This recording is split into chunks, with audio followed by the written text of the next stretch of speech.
Dan lucunya, mereka menyalahkan kamu karena merasa curiga, padahal yang membuatmu curiga adalah sikap mereka sendiri. Aku capek dipaksa ngakuin hal yang aku nggak lakuin. Kamu tuh nggak tahu rasanya dituduh terus. Aku nangis gini karena kamu nggak pernah percaya aku. Dan kamu mulai goyah. Mereka berubah dari pelaku menjadi korban.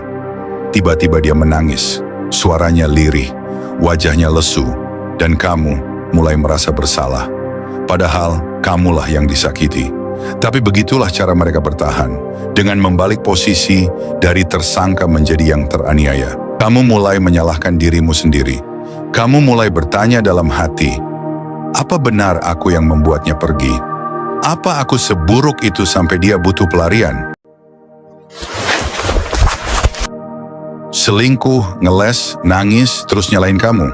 Kombo ampuh si manipulatif. Ada luka yang tak terlihat oleh mata, tapi terasa membusuk di dalam dada. Bukan karena pisau, bukan karena tamparan, tapi karena dikhianati oleh orang yang katanya mencintaimu. Dulu dia datang dengan kata manis, dengan tatapan yang kamu percaya, dengan janji-janji yang kamu simpan dalam hati. Lalu kamu buka dirimu perlahan. Kamu izinkan dia masuk ke dalam ruang paling rapuh dari hidupmu. Kamu ceritakan tentang lukamu, harapanmu, ketakutanmu, dan masa lalu yang kamu sendiri belum selesai berdamai dengannya. Kamu biarkan dia tahu semuanya, karena kamu pikir cinta itu soal saling menerima dan melindungi. Tapi sayangnya, tidak semua orang datang untuk mencintai. Beberapa hanya datang untuk memanfaatkan. Lalu dia mulai berubah. Mulai banyak alasan, mulai berkata kamu terlalu curiga. Padahal intuisimu tak pernah salah. Kamu mulai merasa ada yang disembunyikan. Tapi setiap kali kamu bertanya, dia malah tersinggung. Kamu nggak percaya aku ya, katanya. Capek deh dituduh mulu. Padahal kamu cuman ingin kejelasan karena kamu sayang. Dan akhirnya, kecurigaanmu terbukti. Kamu temukan pesan-pesan aneh. Kamu lihat perubahan sikap yang tak bisa lagi disembunyikan. Dan saat kamu punya cukup bukti, dia malah memutarbalikkan semua. Dia bilang itu cuma teman, cuman iseng, cuma candaan. Kamu terlalu baper, kamu terlalu lebay. Nggak penting banget sih ngerebutin hal kayak gitu. Lalu tiba-tiba dia menangis, bukan karena merasa bersalah, tapi karena dia tahu air mata bisa membuatmu lemah, bisa membuatmu ragu dengan amarahmu sendiri, bisa membuatmu merasa jahat, hanya karena kamu marah atas sesuatu yang seharusnya memang menyakitkan. Dan puncaknya, dia menyalahkanmu. Aku selingkuh karena kamu berubah. Aku cari yang lain karena kamu gak kayak dulu lagi. Aku ngerasa kosong dan kamu gak ada buat aku. Dia yang menyakiti, tapi kamu yang harus minta maaf. Inilah pola klasik para manipulator. Selingkuh dulu, ngeles semampunya, nangis untuk melemahkanmu, dan akhirnya menyalahkanmu. Hingga kamu mulai bertanya-tanya sendiri, apa benar aku kurang baik? Apa salahku segitu parahnya sampai dia harus mencari orang lain? Tapi dengarkan baik-baik, cinta yang sehat tak akan membuatmu merasa gila. Cinta yang tulus tak akan membuatmu mempertanyakan harga dirimu sendiri. Jika hubungan membuatmu lebih sering menangis daripada tertawa, itu bukan cinta, itu jebakan. Banyak orang terjebak dalam hubungan semacam ini bukan karena mereka bodoh, tapi karena mereka terlalu baik, terlalu sabar, dan terlalu berharap orang yang mereka cintai bisa berubah. Tapi kenyataannya, orang tak akan berubah karena kamu ingin. Mereka hanya berubah jika mereka sadar. Dan para manipulator tidak pernah merasa salah, karena dalam kepala mereka, merekalah korban dari semua yang terjadi. Maka dari itu, video ini bukan untuk membuatmu membenci, tapi untuk membantumu sadar bahwa kamu tidak sendiri, bahwa luka yang kamu rasa nyata, dan kamu tidak harus bertahan di dalam hubungan yang hanya membuatmu kehilangan dirimu sendiri. Kita percaya bahwa hidup harus dijalani dengan akal, bukan hanya dengan rasa, dengan keteguhan, bukan sekadar kerelaan, dan dengan pemahaman bahwa bukan semua orang yang datang membawa cinta. Beberapa datang hanya untuk menguji seberapa jauh kamu rela disakiti. Jika kamu pernah atau sedang mengalami ini, tarik napas dalam-dalam, tenangkan hatimu, dan dengarkan baik-baik video ini sampai akhir. Karena kali ini kita akan bahas tuntas bagaimana cara kerja seorang manipulator dan bagaimana kamu bisa keluar dari jebakan menahan langkahmu. Tapi sebelum itu, dukung channel ini agar kamu terus tumbuh, sadar, dan tak lagi kembali ke lingkaran yang menyakitkan. Poin 1. Selingkuh dulu, ngeles kemudian. Mereka tidak menyesal, mereka hanya tidak ingin ketahuan. Itu sebabnya ketika kamu datang membawa bukti, mereka tidak langsung meminta maaf, tapi langsung bersiap mencari celah untuk menghindari tanggung jawab. Inilah yang membedakan antara seseorang yang benar-benar salah dan seseorang yang tahu dia salah, tapi terlalu egois untuk mengakuinya. Dia tahu kamu melihat pesan-pesan itu. Dia tahu kamu mulai sadar ada sesuatu yang berubah. Tapi bukannya jujur, dia justru memakai jurus pertama dari combo klasik para manipulator, ngeles. Itu cuma teman. Kamu baperan banget sih. Emang gak boleh ngobrol sama lawan jenis? Kamu terlalu mikir negatif. Kalimat-kalimat itu terdengar biasa, tapi sebenarnya berbahaya. Karena disusun sedemikian rupa agar kamu mulai ragu pada realitasmu sendiri. Dan ketika kamu ragu, kamu jadi bingung.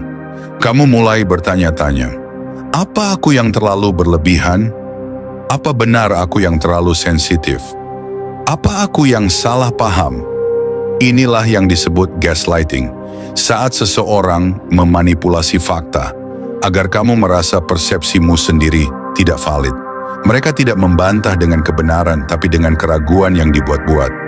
Dan lucunya, mereka menyalahkan kamu karena merasa curiga, padahal yang membuatmu curiga adalah sikap mereka sendiri.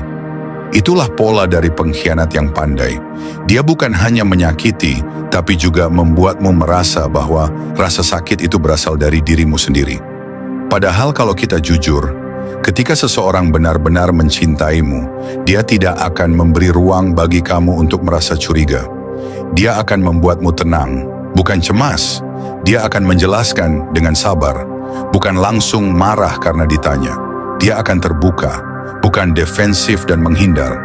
Tapi manipulator tidak peduli dengan kepercayaan. Mereka hanya peduli dengan kontrol. Mereka ingin bebas melakukan apa saja sambil memastikan kamu tetap ada di tempatmu, tunduk, patuh, dan tidak bertanya. Maka dari itu, jika kamu sudah sampai pada titik di mana kamu harus menyimpan bukti, harus menyembunyikan rasa curiga, harus berpura-pura tidak tahu, hanya agar dia tidak marah, itu bukan cinta, itu ketakutan. Dan ketakutan bukan pondasi untuk sebuah hubungan, itu penjara yang pelan-pelan mengikis logikamu. Stoikisme mengajarkan kita untuk hidup selaras dengan kebenaran, bukan membungkamnya demi mempertahankan kenyamanan palsu. Seperti kata Epictetus, kamu hanya bisa diperbudak oleh sesuatu yang kamu takut hadapi. Jika kamu takut menghadapi kenyataan bahwa dia memang tidak setia, kamu akan terus terjebak dalam permainan ngeles tanpa ujung. Maka langkah pertama dalam menyembuhkan diri bukan menunggu dia jujur, tapi menyadari bahwa kamu pantas mendapatkan kebenaran, meskipun itu menyakitkan. Poin 2. Saat tangisan jadi senjata. Tangisan seharusnya jadi tanda penyesalan, tapi tidak semua air mata berarti maaf. Karena bagi seorang manipulator, menangis adalah taktik, bukan refleksi dari hati yang benar-benar menyesal. Setelah ngeles tidak berhasil, mereka akan memainkan peran baru. Mereka berubah dari pelaku menjadi korban. Tiba-tiba dia menangis, suaranya lirih, wajahnya lesu, dan kamu mulai merasa bersalah. Padahal kamulah yang disakiti. Tapi begitulah cara mereka bertahan, dengan membalik posisi dari tersangka menjadi yang teraniaya. Aku capek dipaksa ngakuin hal yang aku nggak lakuin. Kamu tuh nggak tahu rasanya dituduh terus. Aku nangis gini karena kamu nggak pernah percaya aku. Dan kamu mulai goyah. Amarahmu mengecil, rasa bersalahmu membesar, sampai akhirnya kamu berpikir, mungkin aku terlalu keras, mungkin dia nggak sengaja, mungkin ini salah paham. Inilah titik balik dari permainan mereka. Karena setelah kamu mulai meragukan dirimu, maka mereka tak perlu lagi menjelaskan kesalahan mereka. Mereka hanya perlu membuatmu merasa bersalah karena merasa sakit. Dan ini bukan hal yang kebetulan, Ini pola yang seringkali berhasil, terutama pada orang-orang yang berhati lembut. Karena kamu adalah orang baik, kamu tidak suka melihat orang yang kamu cintai menangis, dan dia tahu itu. Maka tangisan dijadikan alat, bukan lagi untuk menebus kesalahan, tapi untuk menutupi kesalahan. Air mata yang seharusnya menyucikan malah jadi kabut yang mengaburkan kebenaran. Disinilah kamu harus kuat, karena orang yang benar-benar menyesal tidak hanya menangis. Dia akan memperbaiki, dia akan terbuka, dia akan menerima konsekuensi dari tindakannya. Dia tidak akan membuatmu merasa bersalah hanya karena kamu marah. Stoikisme mengajarkan bahwa emosi itu bagian dari manusia, tapi jangan sampai emosi membutakanmu dari realitas. Seperti yang dikatakan Seneca, orang bijak tidak terseret oleh air mata orang lain, tapi ia tetap berbelas kasih tanpa kehilangan akal sehatnya. Kamu boleh iba, tapi jangan buta. Kamu boleh peduli, tapi jangan sampai terjebak lagi dalam pusaran yang sama. Karena jika setiap air mata jadi alasan baginya untuk tidak bertanggung jawab, maka luka dalam hubungan ini tidak akan pernah sembuh, karena dia tidak pernah benar-benar menyesal. Poin 3, ketika kamu yang justru disalahkan. So ini bagian paling menyakitkan, saat kamu menangis karena disakiti, tapi dia justru berkata, kalau kamu nggak begini, aku nggak akan selingkuh. Saat semua bukti sudah di depan mata, saat semua logikamu menyatu dengan perasaan yang telah porak-poranda, dia tetap tidak mau bertanggung jawab. Dia memilih melemparkan semua luka itu kepadamu. Kamu berubah, kamu terlalu sibuk, kamu nggak ngerti aku, kamu nggak pernah ngasih perhatian lagi. Aku kesepian, aku manusia biasa. Seolah kamu yang menyebabkan pengkhianatan itu terjadi. Seolah luka yang kamu derita adalah akibat dari ketidakmampuanmu menjadi pasangan yang cukup. Dan perlahan, kamu mulai percaya. Kamu mulai menyalahkan dirimu sendiri. Kamu mulai bertanya dalam hati, apa benar aku yang membuatnya pergi? Apa aku seburuk itu sampai dia butuh pelarian? Apa aku pantas diperlakukan seperti ini? Tapi berhentilah di situ. Diam dan dengarkan baik-baik. Kamu tidak pernah bertanggung jawab atas keputusan seseorang untuk berkhianat. Jika dia merasa kurang diperhatikan, dia bisa bicara. Jika dia merasa terabaikan, dia bisa terbuka. Jika dia merasa hubungan ini tak sehat, dia bisa memilih untuk berpisah dengan terhormat. Tapi dia memilih berkhianat. Pengkhianatan bukan solusi, itu pilihan. Pilihan untuk menyakiti, pilihan untuk berbohong, pilihan untuk melukai hatimu dengan sadar. Dan orang yang menyalahkanmu atas kesalahan yang dia buat sendiri, bukan hanya tidak dewasa, tapi juga berbahaya. Karena dia tidak hanya merusak kepercayaanmu padanya, tapi juga kepercayaanmu pada dirimu sendiri. Itu adalah bentuk manipulasi paling licik, membuatmu merasa kamu yang merusak segalanya. Padahal kamu hanya ingin dicintai dengan jujur. Dalam Stoikisme, ini disebut mengambil beban yang bukan milikmu. Epictetus berkata, yang berada di luar kendalimu bukan tanggung jawabmu. Yang ada di dalam kendalimu, itulah tugasmu. Kamu tidak bisa mengontrol bagaimana dia bersikap, tapi kamu bisa mengontrol bagaimana kamu merespons. Dan langkah pertama dari penyembuhan adalah dengan tidak lagi menyalahkan diri sendiri atas tindakan orang lain. Kamu pantas dicintai tanpa dihukum. Kamu pantas dipahami tanpa dikhianati. Dan jika seseorang tidak bisa mencintaimu dengan jujur, maka itu bukan karena kamu kurang, tapi karena dia belum mampu mencintai siapapun, termasuk dirinya sendiri. Poin 4. Saat kamu mulai kehilangan dirimu sendiri, tapi masih bertahan. Ada titik di mana kamu tidak lagi bertanya, apakah dia selingkuh? Tapi kamu mulai bertanya, kenapa aku masih bertahan? Kamu tahu hatimu sudah lelah. Kamu tahu kepercayaan itu sudah remuk. Kamu tahu luka-luka itu tak pernah benar-benar sembuh, tapi kamu tetap tinggal. Dan hari demi hari kamu merasa seperti sedang kehilangan dirimu sendiri. Dulu kamu ceria, sekarang kamu banyak diam. Dulu kamu percaya diri, sekarang kamu ragu bahkan pada keputusan kecil. Dulu kamu tahu apa yang kamu mau, sekarang kamu bahkan takut jujur pada dirimu sendiri. Ini bukan cinta, ini adalah perasaan terperangkap dalam hubungan yang membuatmu lupa siapa kamu. Karena setiap kali kamu ingin keluar, kamu dihadapkan pada kalimat-kalimat menyesatkan. Kita bisa perbaiki ini. Jangan pergi, aku butuh kamu. Aku janji berubah. Kamu satu-satunya yang ngerti aku. Dan karena kamu tulus, kamu ingin percaya. Tapi perlahan kamu sadar, yang kamu pertahankan bukan lagi cinta, tapi harapan yang tak pernah benar-benar nyata. Kamu menunggu dia berubah, tapi setiap kali kamu memaafkan, dia justru semakin berani. Karena di matanya, kamu tidak sedang bersabar. Kamu sedang menyerah pada martabatmu sendiri. Dan itu adalah kehilangan terbesar. Bukan kehilangan dia, tapi kehilangan dirimu sendiri hanya karena kamu takut ditinggalkan.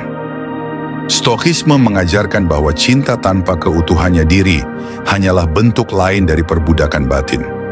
Seperti kata Marcus Aurelius, jika kamu merasa kehilangan dirimu sendiri untuk mempertahankan seseorang, maka kamu tidak sedang mencintai. Kamu sedang mengorbankan kebijaksanaanmu demi kebodohan orang lain. Cinta sejati tidak mengikis identitasmu. Ia membantumu tumbuh. Ia tidak membuatmu takut. Ia memberimu ruang untuk tetap menjadi manusia utuh, bukan bayangan dari dirimu yang dulu. Maka jika kamu merasa kosong, bukan karena kamu kurang mencintai dia, tapi karena kamu terlalu lama tidak mencintai dirimu sendiri. Dan mungkin saatnya kamu pulang pada hatimu yang selama ini kamu abaikan. Penutup, melepaskan bukan kalah, bertahan bukan selalu benar. Pernahkah kamu duduk sendiri di malam hari, menatap layar ponsel yang tak lagi berbunyi, dan bertanya dalam hati, apa salahku sampai harus dicintai dengan cara seperti ini?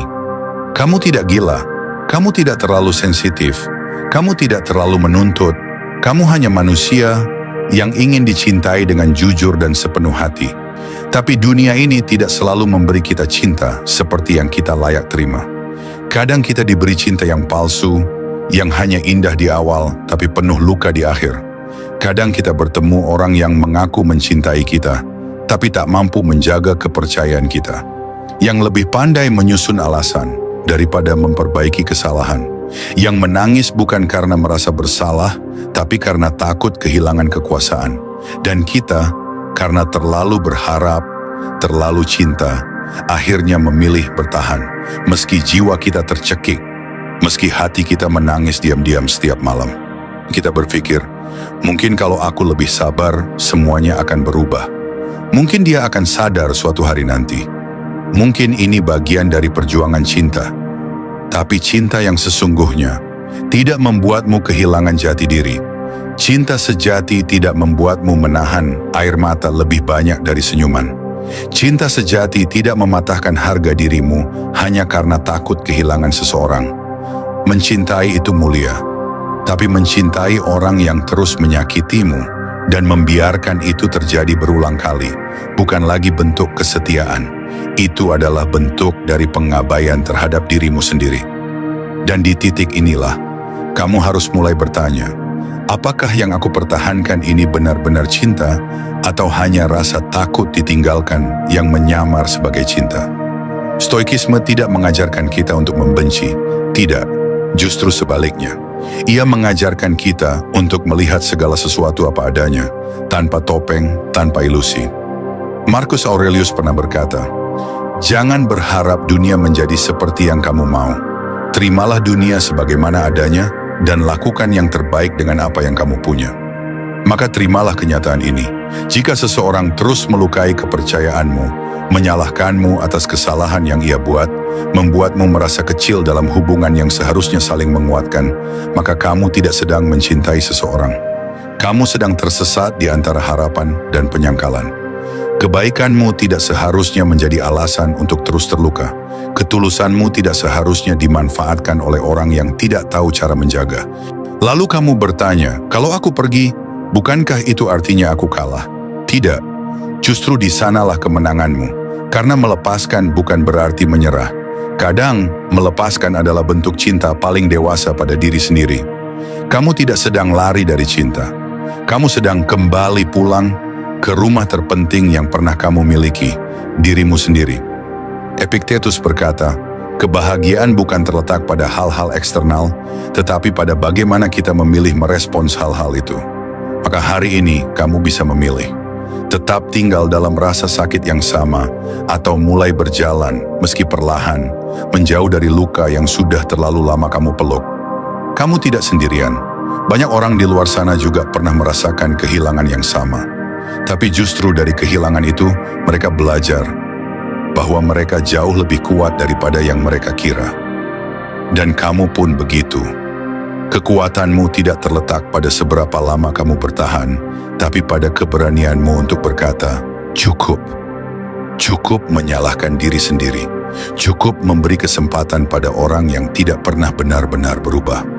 Cukup mengorbankan kebahagiaanmu demi mempertahankan hubungan yang hanya tinggal nama.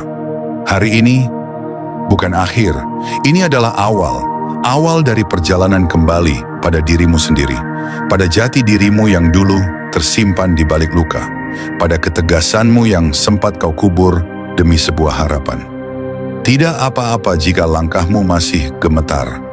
Tidak apa-apa jika sesekali kamu masih menangis saat mengingatnya. Itu semua adalah bagian dari proses. Proses menjadi manusia yang lebih kuat, lebih sadar, dan lebih penuh kasih pada dirinya sendiri. Di dunia yang penuh kebisingan ini, jadilah orang yang bisa memeluk dirinya dengan tenang, yang tahu kapan harus bertahan dan kapan harus mengakhiri. Dan jika kamu pernah mencintai orang yang menyakitimu, maafkanlah dia. Tapi lebih penting lagi, maafkan dirimu sendiri karena pernah terlalu lama diam dalam luka. Karena pada akhirnya, bukan dia yang kamu butuhkan, tapi dirimu sendiri yang utuh, sadar, dan bebas. Dan jangan lupa, kamu tidak pernah benar-benar sendirian, karena selama kamu masih punya dirimu sendiri, kamu selalu punya rumah untuk kembali.